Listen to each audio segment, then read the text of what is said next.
Hello all, welcome to LTX classes. ఇప్పుడు మన LTX classes app download చేసుకోవడానికి మీకు యాపిల్ ఐ స్టోర్లోని ఇంకా గూగుల్ ప్లే స్టోర్లోని అవైలబుల్గా డౌన్లోడ్ చేసుకోవడానికి ఉందన్నమాట. సో కింద కామెంట్ బాక్స్లోని లింక్ అనేది ప్రొవైడ్ చేస్తాను, దాని నుండి మీరు డౌన్లోడ్ చేసుకోవచ్చు. ఓకేనా? సో వన్స్ డౌన్లోడ్ చేసుకొని లాగిన్ అయిన తర్వాత so you can have access to UPSC, APSC, TSPSC, IBPS, SSC, RBI grade B, RRB related total information అనేది మీరు తెలుసుకోవచ్చు. అండ్ అలానే మీరు ఏదైనా కోర్స్లో జాయిన్ అవ్వాలి అనుకున్నా సరే డెమో శాంపుల్ వీడియోస్ అనేవి కూడా అవైలబుల్గా ఉన్నాయన్నమాట. సో ఏ సబ్జెక్ట్స్ ఎవరు టీచ్ చేస్తున్నారు, ఎలాగుంది ఏంటి అనేది కూడా మీరు తెలుసుకోవచ్చు. తర్వాత you can also join. Okay, so welcome to themes in the world history session. ఈరోజు మనం చాప్టర్ అనేది చూసే ముందు ఒక చిన్న అనౌన్స్మెంట్. ఇప్పుడు మన ఎల్టీఎక్స్ క్లాసెస్ వాళ్ళు దసరా ధమాకా ఆఫర్ అనేది యూపీఎస్సీ ఇన్ఫైనిటీ ఆఫ్లైన్ వైజాగ్లోని ఇంకా యూపీఎస్సీ ఆన్లైన్ ఇన్ఫైనిటీ కోర్సెస్ మీద ఆఫర్ అనేది ప్రొవైడ్ చేస్తున్నారనమాట. మీకు ఆఫ్లైన్ వచ్చేసరికి వైజాగ్లోని ఆఫ్లైన్ క్లాసెస్ జరుగుతాయి. సో ఈ కోర్స్ మీద 1 lakh rupee worth course flat 25,000 of provide చేస్తూ మీకు 75,000కే ప్రొవైడ్ చేస్తున్నారనమాట. That to life time validity తోటి. అండ్ మీరు అలాగే ఆఫ్లైన్ క్లాసెస్ కానీ తీసుకున్నారంటే మీకు ఆన్లైన్ క్లాసెస్ అనేది కూడా కాంప్లిమెంటరీ అనమాట. అండ్ ఈ ఫీ వచ్చేసరికి కేవలం ఈ ఆఫ్ అనేది కేవలం మీకు 15th అక్టోబర్ వరకు మాత్రమే. ఓకేనా? సో దీనికి రిలేటెడ్ ఏమైనా డౌట్స్ కానీ ఎట్సెట్రా ఏమైనా ఉన్నట్లయితే యూ కెన్ కాల్ 7893899553. ఈ నెంబర్ కాల్ చేసి మీ డౌట్స్ అనేవి క్లియర్ చేసుకొని త్వరగా జాయిన్ అయ్యే ప్రయత్నం అనేది చేయండి. అలానే ఆన్లైన్ కోర్స్ మీద 60,000 రూపీస్ వర్త్ కోర్స్ మీద 15,000 ఫ్లాట్ ఆఫ్ ప్రొవైడ్ చేస్తూ 45,000 రూపీస్కి కోర్స్ ప్రొవైడ్ చేస్తున్నారు. అయితే with life time validity opportunity అనమాట. అండ్ ఈ ఆఫర్ వచ్చేసరికి మీకు కేవలం 15th అక్టోబర్ వరకు మాత్రమే. సో దీని రిలేటెడ్ మీకు ఏమైనా ఇన్ఫర్మేషన్ కావాలి అనుకుంటే యూ కెన్ ఆల్సో అప్రోచ్ 7893899553. ఈ నెంబర్ కాల్ చేసి మీ డౌట్స్ అనేవి క్లియర్ చేసుకొని త్వరగా జాయిన్ అయ్యే ప్రయత్నం అనేది చేయండి. ఓకేనా? So welcome to themes in world history session. So already మనం థీమ్ 3 అనేది చూస్తున్నాం. సో దీంట్లోని మనం ఇప్పటి వరకు కూడా ఏం చూసాము, రోమన్స్ తాలూకా లేట్ అండ్ ఎర్లీ ఎంపైర్స్ అనేవి చూసాం. అండ్ ఎర్లీ టైం పీరియడ్లో ఏ విధంగా రోమ్ అనేది రైజ్ అయ్యింది, అండ్ తర్వాత దాని సోషల్ కండిషన్స్, జెండర్ కానీ ఆర్ అదర్వైజ్ లిటరసీ కానీ జస్ట్ అండ్ తర్వాత అలాగే వాళ్ళ సోషల్ పొజిషన్స్ అనేవి, especially labour related, bonded labour ఎంత కామన్, క్యాజువల్ లేబర్ అనేది, సో ఇలాంటివన్నీ కూడా చూసామన్నమాట. సో ఈరోజు ఇదే కంటిన్యూ చేస్తూ ఈ టాపిక్లోని సోషల్ హైరార్కీస్ అనేది చూస్తామన్నమాట. ఇంకో 2 parts మిగిలే that social hierarchies and antiquity ఏ విధంగా ఏం జరిగింది అనేది మనకు క్లియర్గా మెన్షన్ చేస్తుంటుంది. So we shall see this. Social hierarchies అంటే అర్థం ఏంటి? ఇప్పుడు ఫర్ ఎగ్జాంపుల్ ప్రెసెంట్ కాంటెక్స్లో తీసుకుందాం హైరార్కీస్ అని. అంటే బ్రాహ్మిన్స్ టాప్ లెవెల్, తర్వాత ఏమొచ్చి సెకండ్ లెవెల్కి వచ్చేసరికి వీళ్ళు, అవి కాస్ట్ హైరార్కీస్. అలాగే సొసైటీలోనే వచ్చేసరికి ఏంటి అంటే men, women and difference, rich, poor, middle and differences. అలాగా ఆర్డర్ వైజ్ కేటగరైజ్ చేస్తే దాన్ని హైరార్కీస్ అంటారు. పైన కింద కింద కింద ఎట్సెట్రా అలాగా. ఓకేనా? So that is what. So ఇప్పుడు వీళ్ళ టైం పీరియడ్లోని సొసైటీ అనేది ఏ విధంగా డివిజన్ అనేది జరిగింది అనేది we shall see. Okay, so దీని గురించి మనకి ఏంటి అంటే టాసిటస్ అనే అతను ఏంటి అంటే సోషల్ గ్రూప్స్ లాగా డివైడ్ అయ్యాయి ఎర్లీ ఎంపైర్ అని చెప్పేసి డిస్కస్ చేయడం జరిగింది. అయితే సొసైటీలో హైయెస్ట్ టాప్ లెవెల్లో ఉన్న పొజిషన్ ఎవరంట? సెనేటర్స్. సెనేటర్స్ అంటే లిటరల్లీ ఏంటంటే ఫాదర్స్ అని అర్థం అనమాట. అండ్ తర్వాత it is also senators also have respectable position అనమాట పీపుల్లోకి వచ్చేసరికి. ఎందుకంటే వాళ్ళకి పెద్ద పెద్ద హౌసెస్ అనేవి, అండ్ అలానే వీళ్ళు ఏంటి అంటే నెక్స్ట్ వచ్చేసరికి లోవర్ క్లాస్ పీపుల్. ఎందుకంటే సో ఈ లోవర్ క్లాస్ పీపుల్లో వీళ్ళు ఏంటి అంటే సర్కస్లు అవి, థియేట్రికల్ ప్లేస్ అవి చేస్తూ ఉండడం అండ్ ఎట్సెట్రా అలాంటివన్నీ చూస్తూ ఉంటారు. లాస్ట్ కేటగరైజేషన్ వచ్చేసరికి ఏంటి అంటే they are nothing but slaves అనమాట. సో ఈ స్లేవ్స్ అనే వాళ్ళు ఏంటి, డబ్బులు లేకుండా బాండెడ్ లేబర్ అంటాం కదా. సో అగ్రికల్చర్ వాళ్ళ కందా, లేదంటే బిజినెస్ మ్యాన్ వాళ్ళ దగ్గర, ఇలా సెనేటర్స్ దగ్గర, ప్రతి ఇంట్లోని ఎవరి దగ్గర అయితే డబ్బులు ఉంటాయో అలాంటి వాళ్ళ దగ్గర వీళ్ళు బందీలు అయిపోతూ ఉంటారనమాట. స్లేవ్స్ అనేది లాస్ట్ సోషల్ హైరార్కీ అనమాట. అయితే 3rd centuryకి వచ్చేసరికి ఏంటి అంటే సో సెనేట్ తాలూకా నెంబర్ అనేది కేవలం 1000 ఉంటాయి అప్రాక్సిమేట్లీ. సో అందులోని half of members from Italian families అనమాట. అది ఎర్లీ ఎంపైర్లోని. అండ్ తర్వాత by the late empire. So ఎప్పుడు లేట్ ఎంపైర్ అంటే ఏంటి, 3rd century స్టార్టింగ్ నుండి అనమాట. సో 3rd century స్టార్టింగ్లోని మనకి కాన్స్టాంటిన్ అనేవారు రూలర్. అండ్ తర్వాత ఈవెన్ లైక్ సెనేటర్స్ కానీ ఈక్విటైస్ కానీ ఇద్దరు కూడా ఈక్వల్ నంబర్స్ అనేది అవ్వడం జరిగిందనమాట. అండ్ తర్వాత వీళ్ళందరూ కలిపి ఒక కొత్త గ్రూప్ కింద స్టార్ట్ అయ్యారు, అది అరిస్టోక్రసీ క్లాస్ అనమాట.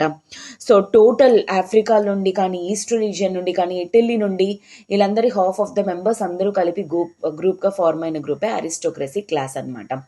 ఎప్పుడు లేట్ రోమన్ ఎంపైర్ అనమాట. అంటే అర్థం ఏంటి, కాన్స్టాంటిన్ తర్వాత లైక్ 3rd century AD తర్వాత అనమాట. ఓకే. అండ్ తర్వాత ఏంటి అంటే, so this late Roman aristocracy was enormously wealthy అనమాట.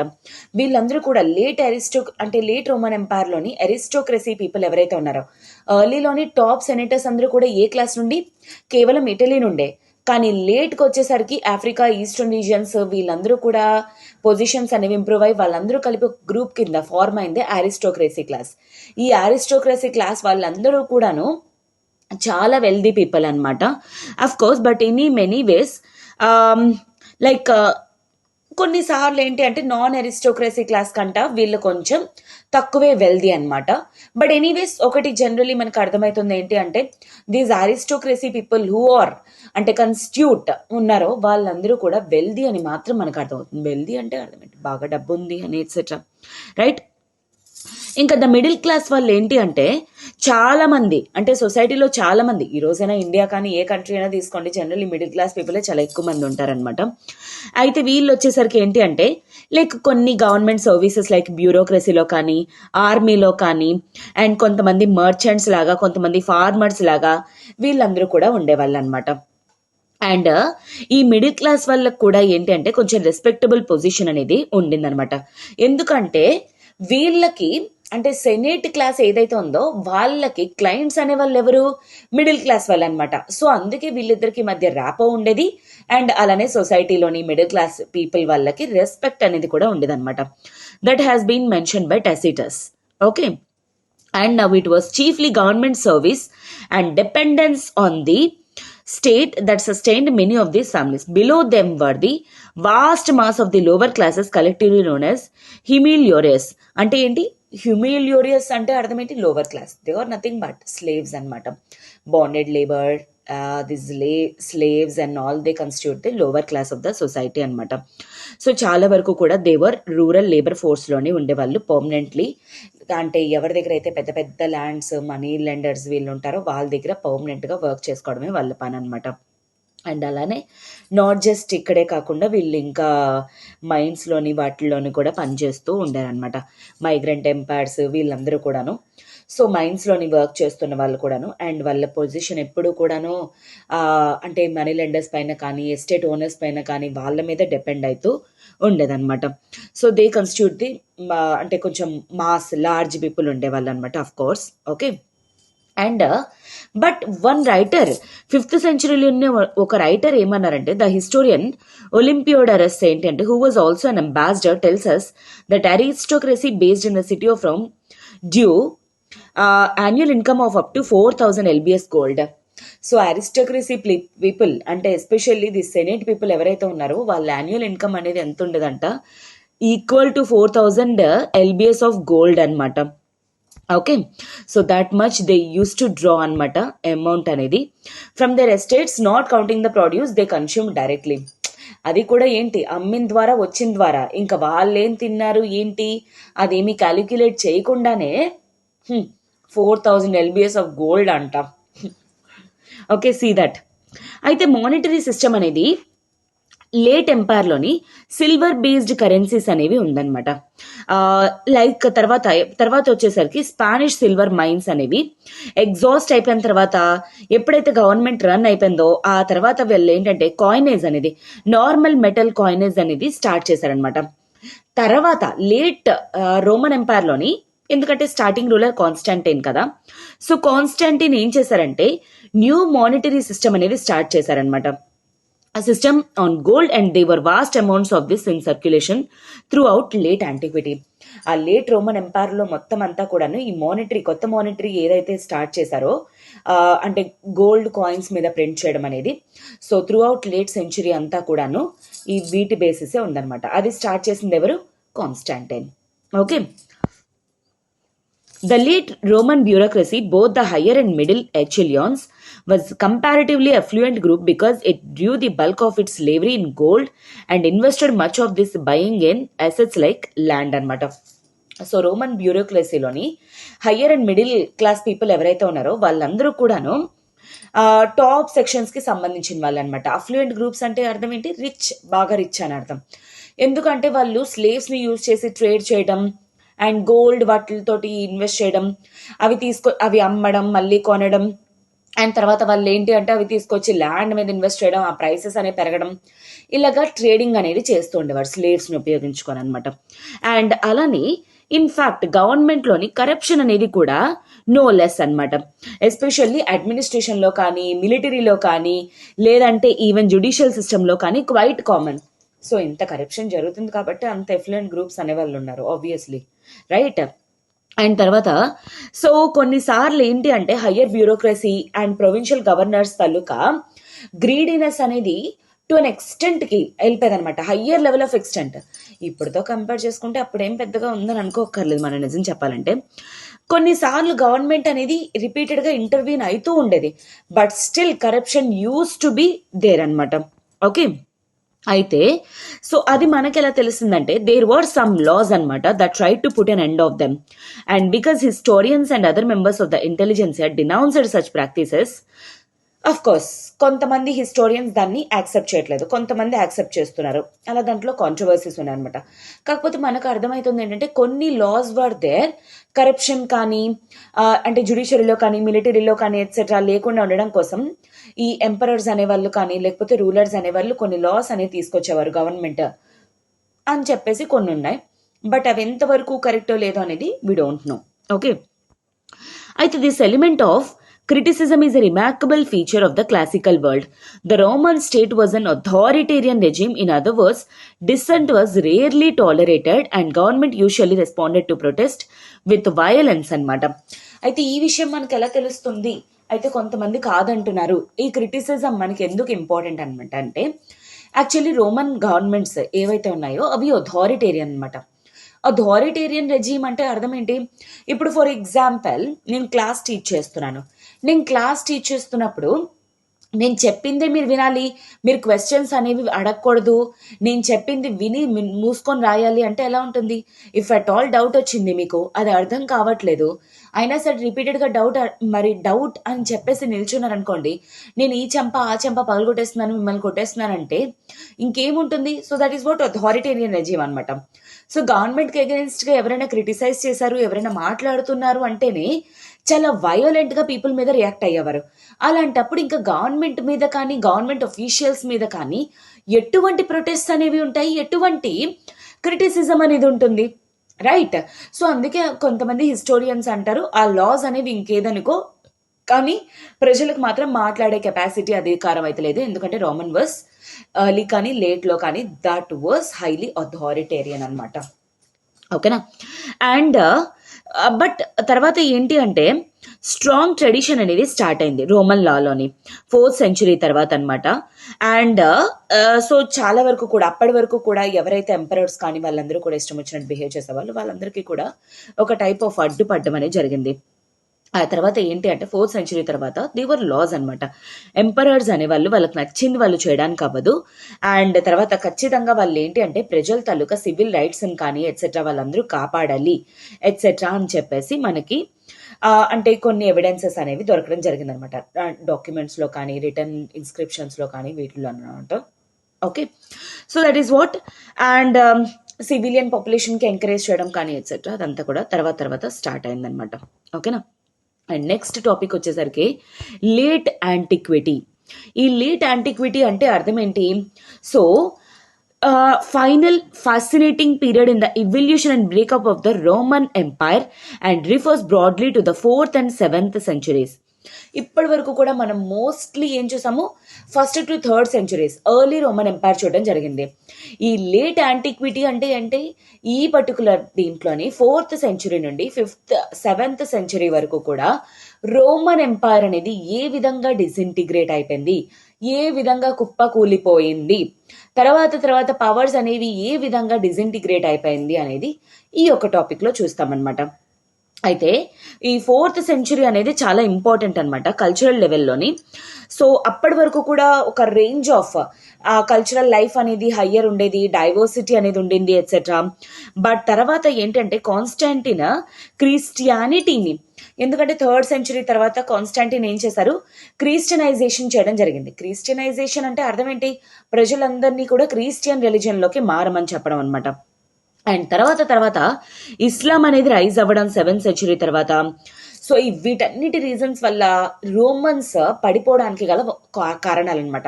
అప్పటి వరకు కూడా కల్చరల్లీ డైవర్స్ ఉండడం, లోకల్ చీఫ్స్కి సపోర్ట్ అనేది ఉండడం, వాళ్ళకు ఆటోనమీ అనేది ఉండడం, ఎంపైర్స్ అనేవి యునైటెడ్గా ఉండేవి.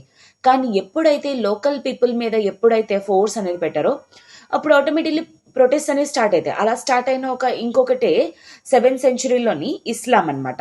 Okay, but there were equally important changes in the structure of the state that began with the emperor Diocletian అంటే 3rd సెంచురీలో అనమాట. And it may be best to start with this.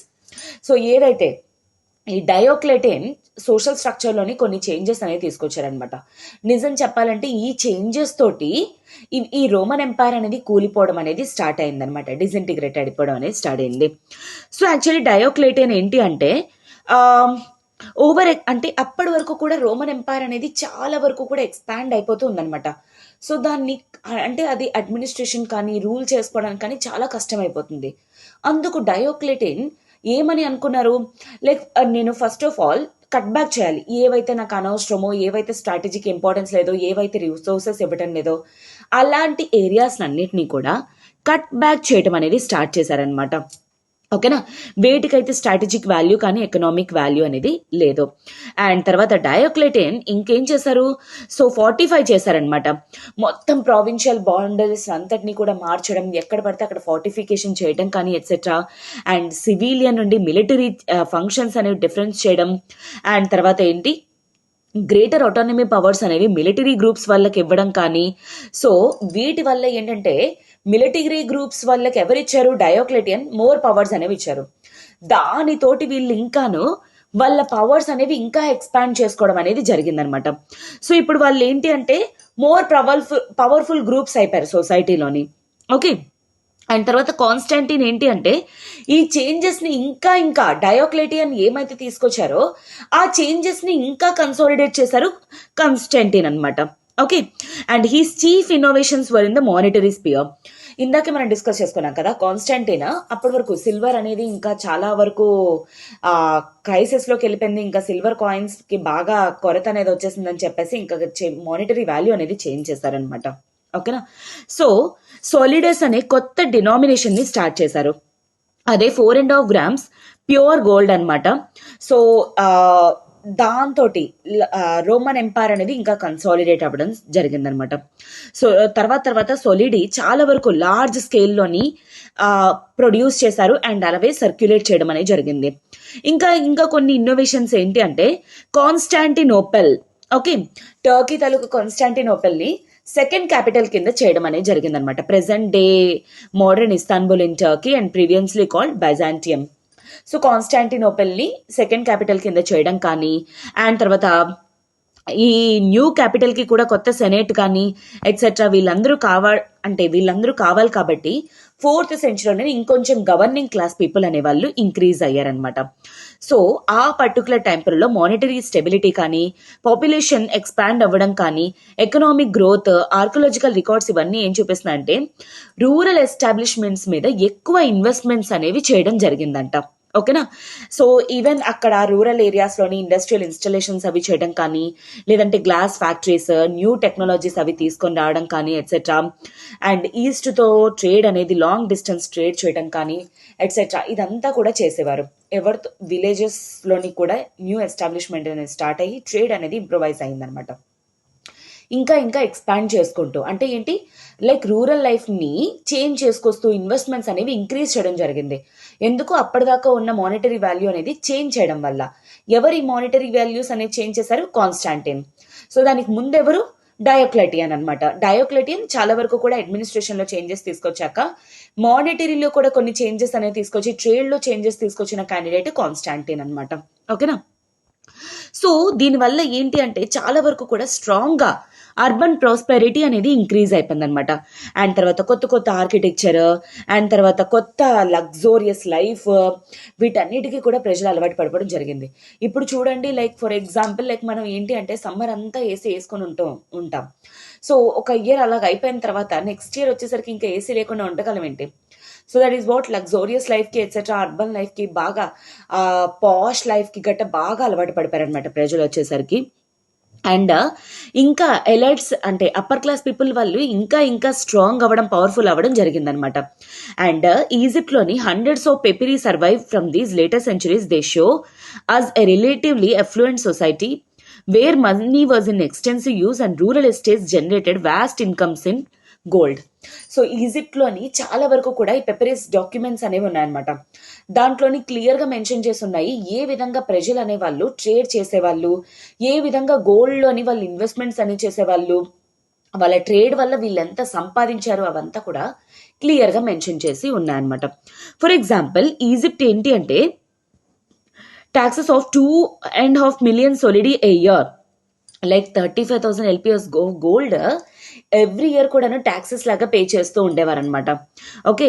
And తర్వాత indeed large parts of the near eastern country side were more developed and densely settled in the 5th and 6th centuries than they would be even in the 20th century.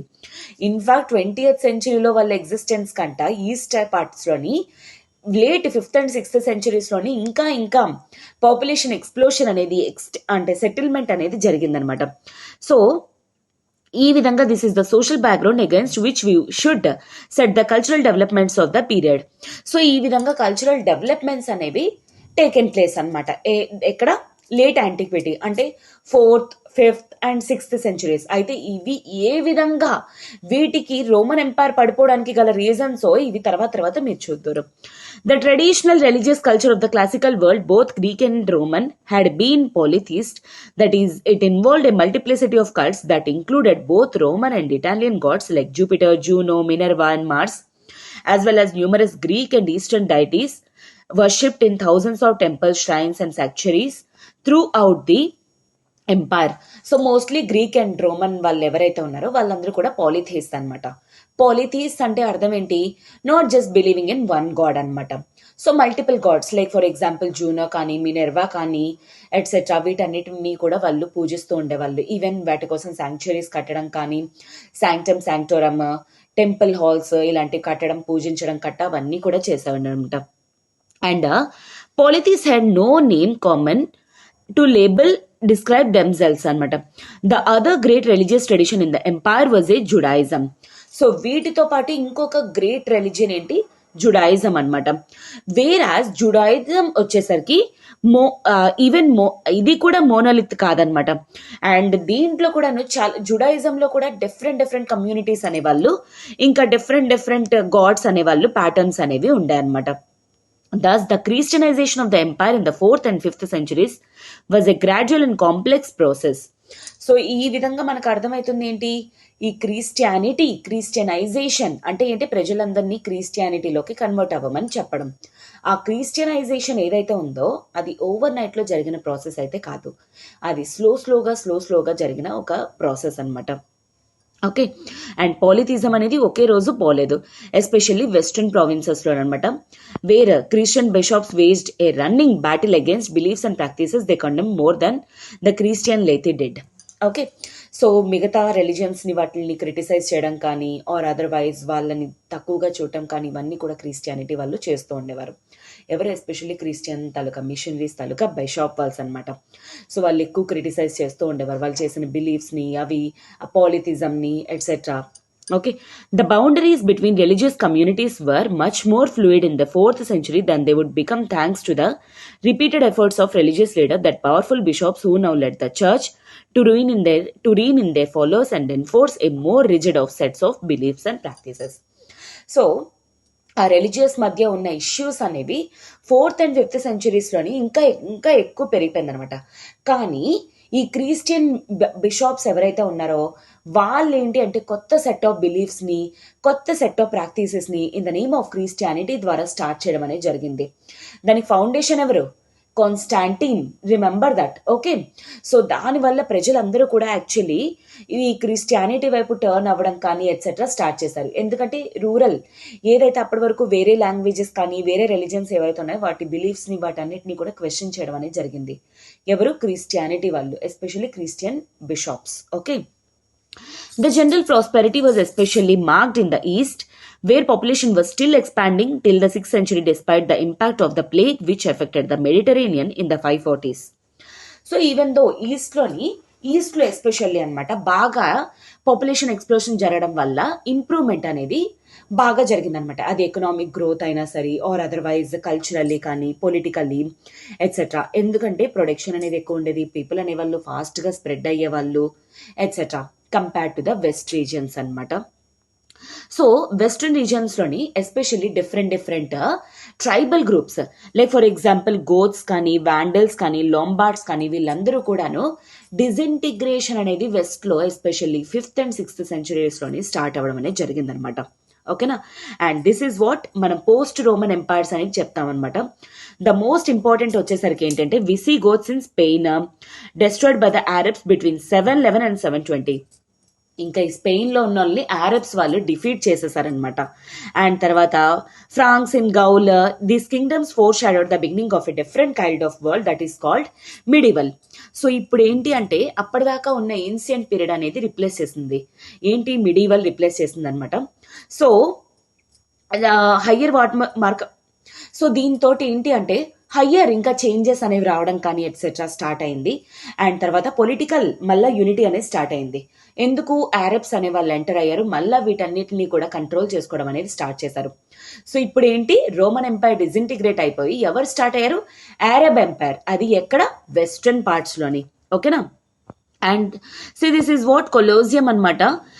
1st సెంచరీలోని ఎక్కడ కట్టించారు? మనకి స్పెయిన్లోని ఈ కొలోజియల్స్ అనేవి కనబడతాయి అనమాట. So దీని గురించి mention చేయడం జరిగింది. అండ్ నెక్స్ట్ వచ్చేసరికి ఏంటంటే ఈవెన్ వీళ్ళు ఏంటి అంటే ఆఫ్రికాలోని ఉన్న డిఫరెంట్ పార్ట్స్ అని కూడా అంటే తిరిగి మళ్ళా చేజిక్కించుకోవడం అనేది జరిగిందనమాట. ఇటాలియన్స్ దగ్గర నుండి కానీ వేరే పీపుల్ దగ్గర నుండి కూడాను. అండ్ దీని తర్వాత ఏంటి అంటే 7th సెంచరీ స్టార్టింగ్లోని రోమ్కి ఇరాన్కి మధ్య ఇంకా ఇష్యూస్ అనేవి రైజ్ అయ్యాయి అనమాట. గొడవలు అనేవి ఫ్లేర్ అప్ అయ్యాయి. అంటే ఏంటి? ఇంక్రీజ్ అయ్యాయి అనమాట. And the Sassanians who had ruled Iran since the 3rd century launched a wholesale invasion of all the eastern provinces అనమాట. When Constantinople, as the Roman Empire was how increasingly known, recovered these provinces in the 620s, it was just a few years away, literally from the major blow which came this time from the southeast.